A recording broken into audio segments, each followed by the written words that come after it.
After the First World War, Germany was left shattered.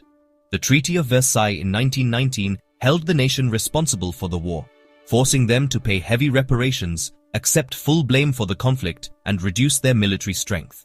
The country was economically devastated, suffering from hyperinflation and widespread poverty. The Weimar Republic, Germany's democratic government established after the war, was weak and struggling to maintain control. Political extremists, both from the left and the right, clashed on the streets, leading to instability. In this chaos, a young man named Adolf Hitler, an Austrian-born soldier who had fought in the First World War, began to make a name for himself.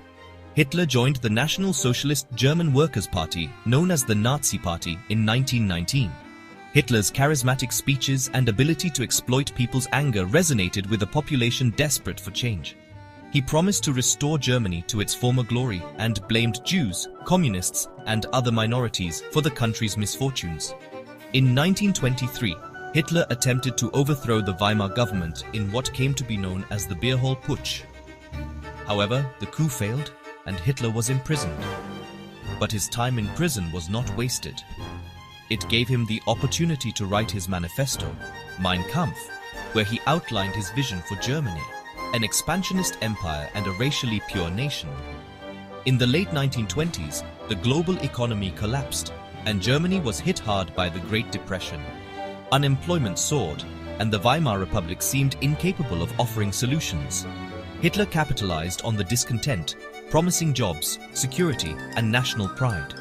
By the early 1930s, the Nazi Party had become one of the largest political forces in Germany. Hitler's message of strength and unity, along with promises of economic recovery, attracted millions of Germans who were frustrated with their current leaders. In January 1933, Adolf Hitler was appointed Chancellor of Germany. With political maneuvering and the support of conservative elites, he was able to consolidate power. Soon after, the Reichstag fire in February 1933 gave him the pretext to push through the Reichstag Fire Decree, which suspended civil liberties and allowed him to arrest political opponents. In March 1933, the Reichstag passed the Enabling Act, granting Hitler dictatorial powers. With this, he could bypass the constitution and rule by decree, effectively ending the Weimar Republic and establishing a totalitarian regime. Hitler quickly moved to consolidate his power. Political opposition was crushed, trade unions were banned, and Nazi ideology became the foundation of the state.